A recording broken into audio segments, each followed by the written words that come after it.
Hi everyone and welcome back to the Colour Cave where we like to play with art stuff. My name is Jem and today I have for you the monthly art subscription box from here in the UK, and it is of course the Scrawlrbox.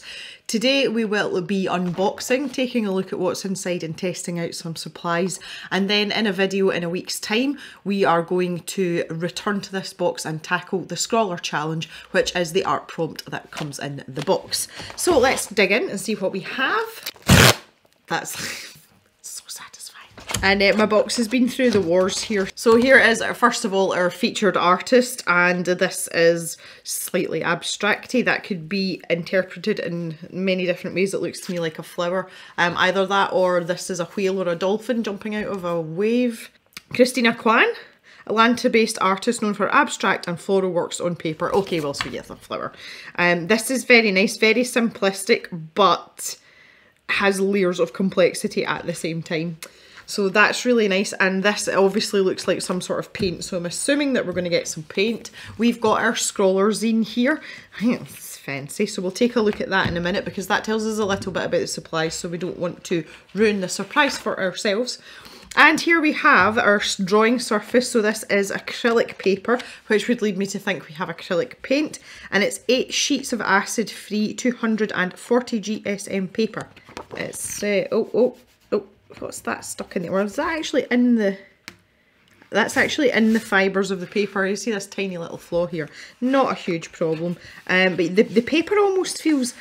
It's like lined this way. It's very, very ridged, very rough. There's actually what looks like a few scratches indented in there that don't look as if they belong there. It's like scored. I wonder if it's supposed to be like that. The sheet underneath isn't like that. I feel like this front sheet's damaged. Anyway, yeah, acrylic paper, good stuff. Nice textured surface, so the paint has got something to stick to. So I'm quite excited now. Oh look, I see a paintbrush poking out.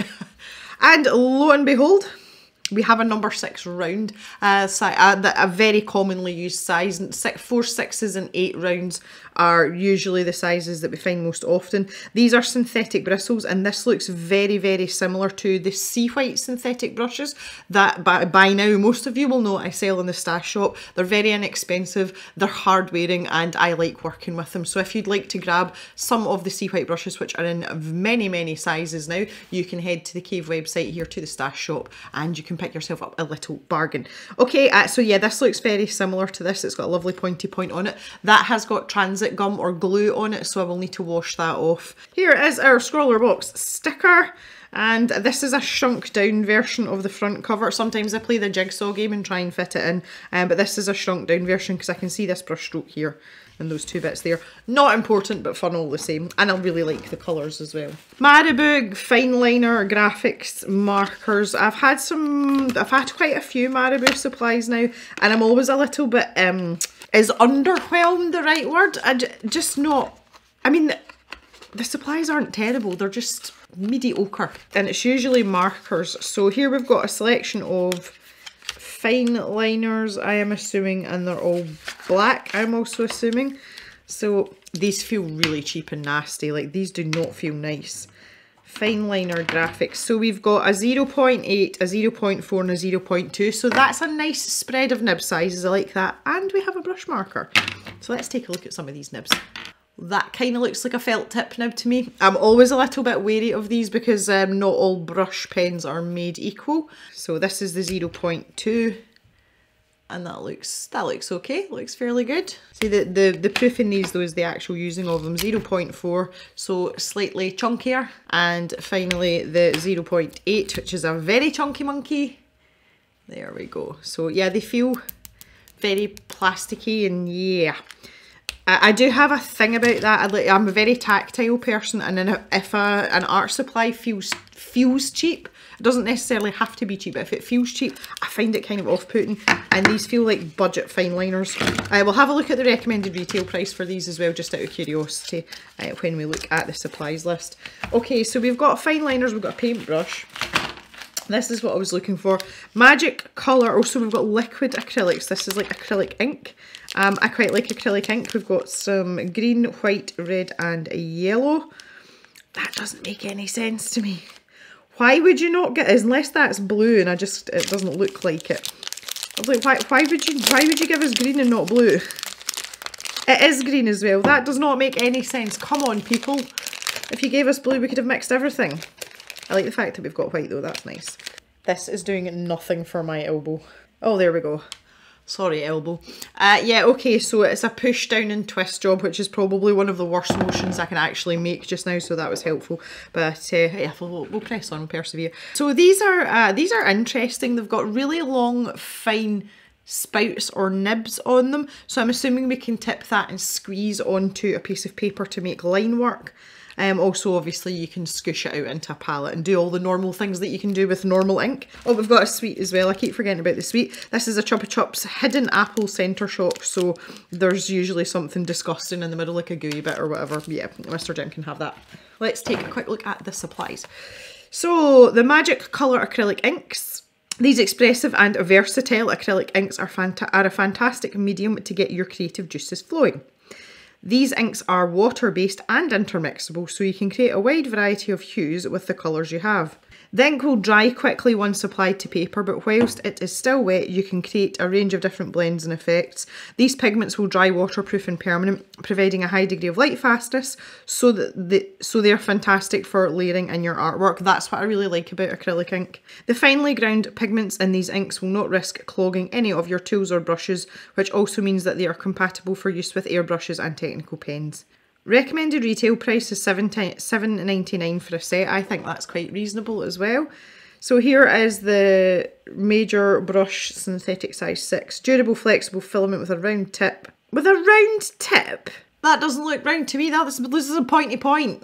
Densely packed bristles hold water and pigment, offering ease and control for all of your creative needs. Plus, it is an attractive addition to your brush collection with a black lacquer finish to the traditional wooden handle, making for a slick and professional finish. I think that's reaching a bit. I think they just needed something to write there. Recommended retail price is $2.99. Yeah, my brushes look better, just saying. Right, the Marabou Graphics Fineliners. High quality pigmentation and control for any creative project. They contain a low odour water-based ink, a metal enclosed plastic tip that is sturdy, they're missing an R there, sturdy and reliable. This pack contains 4 pens. They're bleed proof, making them ideal for illustrations, sketches and outlines for multimedia projects. Again, I would probably try and let these dry for as long as possible before I started, you know, squishing some ink about, just in case. The recommended retail price for these is £7.99 a set. So that's basically £2 per fineliner.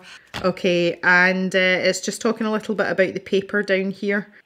Basically just saying that they've picked it because it works well with this stuff. So that's cool. I am not going to flip this over because on the other side is the Scrawler Challenge and I want to torture myself with that a wee bit later on. Oh. Scrawlerzine. Scrawlerzine. And here is our overview. Oh, it's bubblegum. The sweet's actually bubblegum and it's got a sour liquid filling. Ew, okay. I sit down with the July featured artist, so this is the little interview part that they do as well. Scrawler tips. Okay, so here's some things to help you along your way, especially if you are new to this medium. Make sure you give the bottles a good shake. And if you're looking for full saturation, you can apply the ink directly to the paper, and that's why I think these little nozzles will be really good for that. A little bit of a mention about wet and wet techniques as well. Create some visual interest by using both ends of the paintbrush. This one I'm not so keen on myself, but still very creative. Cutouts and masking tape to block out areas. And they're saying switch it up. Use all your Marabou markers for different line widths. And there's a little bit here on creating the artwork that's in the box. So here is the May Scrawler Gallery. Oh yes, these were the Peerless watercolour sheets. Yeah, I wasn't that excited about it. And as expected, lots of young female portraits here as well. Okay, Scrawler Extra, think about ink. So this is a history of ink, which again gives you a little bit of background into your supplies that we all are quite familiar with. So nice little magazine there. So all that's left to do now is put these supplies to the test. So let's grab some of this acrylic paper. I'm going to go and grab a few peripherals as well here just to help us along our little acrylic ink journey. This smells amazing. Oh, it's so sour. Oh my god. Oh jeez. Oh, that was awful. I've got some palettes here. one pot with a paint puck to clean my brush in, and one clean water with a pipette as well. It's kind of standard for me, and I've also got a rag here just to wipe my brush off on. So we'll talk about the Fineliners first because they're fairly straightforward, and we can test them out. I can say for a fact that these Fineliners will be going into the stash shop as well. I have more Fineliners than I can shake a stick at right now. So I'll put this whole pack of 4 over in the stash shop. Okay, let's start with the brush. This is the one I'm most curious about because I say all brush nibs are not made equal. Oh, that's quite nice actually. Okay, I cannot fault this. It feels really good on this paper as well. And if we want a solid block of colour, yeah, that's actually a really nice brush tip. Okay, I am impressed. It does dry to be a slightly greyish colour, which will just be a combination of the ink and this paper, and it's not going through to the other side at all. There isn't even a ghost there. So if you're quite heavy-handed with your Fineliners, that's not going to be a problem. Okay, this is the 08. Again, no problems there. Doesn't feel very nice to fill in large areas with this because of the texture on the paper. It felt good with the brush tip, but I wouldn't recommend it for the Fineliners. And if you were going to try and block in an area, you would most likely do it with that 08, just because it has a big nib. B for brush.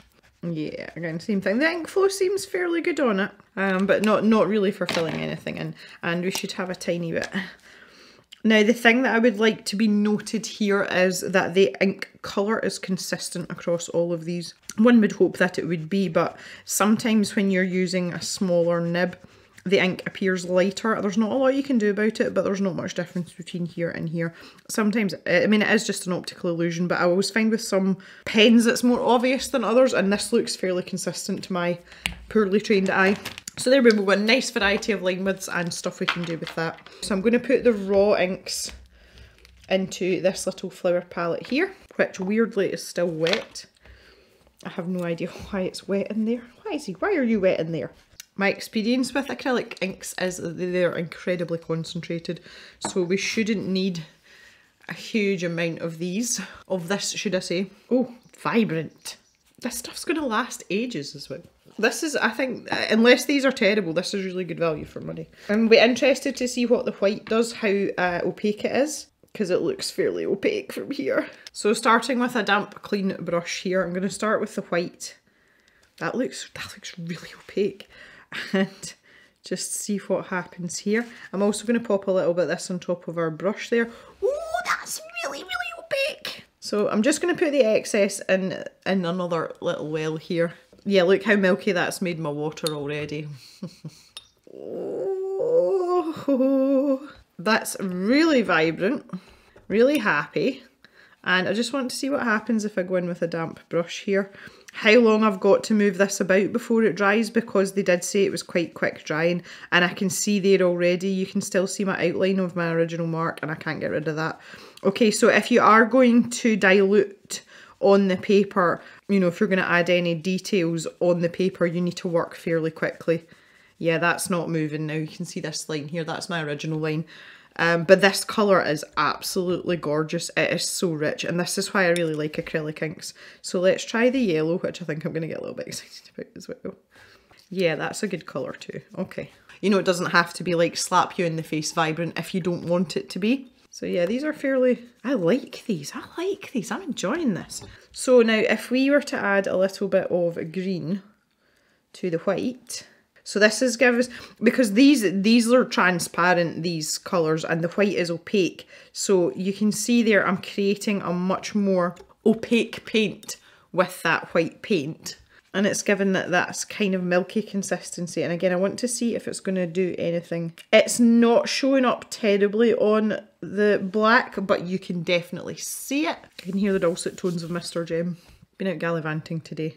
Okay, so let's mix a little bit with so we should be able to get a nice lemon yellow here, and cue Pip barking when Mr. Jem comes in the house. On the count of 3. 1, 2, 3. And finally we'll do this with the magenta colour as well. And you can see it's given us this lovely pink colour. It's like an ice cream parlour kind of pink. Okay, so we can do nice things with the white because of the opacity of it. I like that very much. There's quite a lot of room for scope there. Obviously we can mix these colours as well, and we can also water them down in the palette instead of trying to do it on the paper. So even if I just take 2 drops of that there and grab some of the green, so you can start out with a watered down consistency there. And that means you're not having to fight with it on the paper. So we are mixing the yellow and the magenta has given us this really rich orange colour as well. Lovely. And they mix really well together as well. So everything's behaving really well. I really like this box. What I would just like to try, I'm a little bit scared to do. I would like to try just putting this straight onto the paper to see what happens. Oh, there's a bubble. Oh, that's brave. Okay, that's totally doable though. The neat ink has dried really quickly here. The ones with the water content are taking a little bit longer, which is exactly what I'd expect.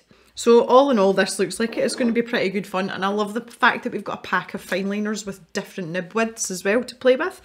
This brush feels very, very similar to the Sea White synthetic brushes, so I'm confident that I'll get on okay with that as well.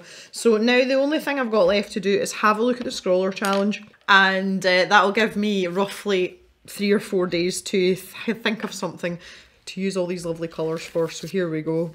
The Scrawler Challenge prompt is in bloom, so something floral or flower related. Taking a botanical influence from our featured artist, we encourage you to experiment with the opacity of the inks and how they layer over one another. See how they form entwining elements in your work and play with mark making to create undefined shapes and organic forms. Okay, well, I'm kind of waiting for this to dry. That's a fairly forgiving prompt as well, which I like it when that happens. Okay, my lemon yellow's dry. So again, let's see what happens here. Now these synthetic brushes are deceptive. They hold a lot more ink than you think they do. I learned that fairly quickly. Now because we do have this opacity, we are going to see some of what's underneath shining through, and that's kind of been used to an advantage for the featured artist and also for the cover of the Scrawler zine as well. So there we go. There we go. If we put that on top of there, we're going into like purpley territory. So the sky's the limit with this. Now, so I've deliberately put that in there wet, and you can see the bleed that I'm getting in the middle of that orange cross there. I'll just zoom you back in. And that's kind of making interesting patterns all of its own. So one of the other things that we can try as well, just while we're here, this really is just good fun playing about this. This is, we do like to play with art stuff. I'm going to put 1 drop of water on this paper from my pipette. Look at it sitting there, isn't it pretty? Make sure my brush is clean as well. Spread it out a bit. Look at it sitting on top of the paper. That's hilarious. Right, okay. Watch it go.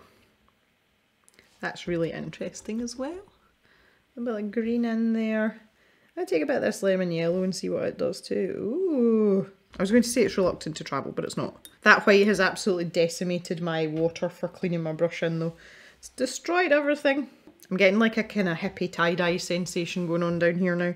I'd also leave that to dry. I mean, yeah, so very versatile, very interesting, and I think we're going to have pretty good fun with this prompt. So I'm looking forward to doing that, and as I say, that'll be available in about a week's time. I would love to know your thoughts on this box, what you think of the supplies. I think this is a very, what I would call, neat and tidy box. Everything works together. The supplies are sensible, and they, you know, they work well. There's nothing too outlandish, but these inks are interesting enough, and we have an interesting enough colour selection to do something quite fun. And see, the fact that this white is opaque, that's like game changing. That makes a huge difference for things like this. So I'm really looking forward to this. I would love to hear your thoughts on it. So that is it for today, guys. I want to thank you very much for watching. Thanks for coming and hanging out as always. And I will see you back in the cave, hopefully on Thursday for another video. If there is no video on a Thursday, there will definitely be one on Sunday. As I say, I'm still trying to look after my elbow. I'm still in an elbow brace under my jumper here. So I just have to take it easy and see how it goes. But I am fairly confident that I will see you on Thursday. So have a great day, everyone, and bye-bye for now.